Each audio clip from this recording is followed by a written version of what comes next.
రాజు ఇల్లు దండం పెడతా రాజు ఇల్లు పెట్టు కొత్త గురించి ఉన్నాయి బాగా రా బయటగా ఈ కాలు మొక్క నేను తూడుకోలేను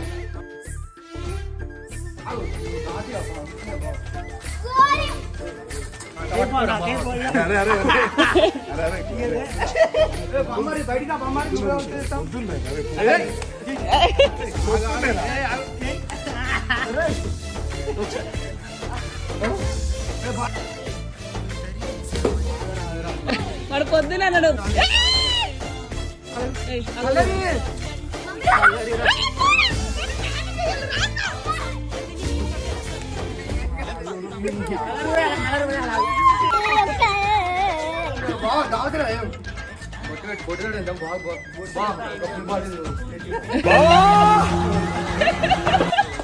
హ్యాపీ వాళ్ళు ఫుల్ బాటిల్ ఎత్తి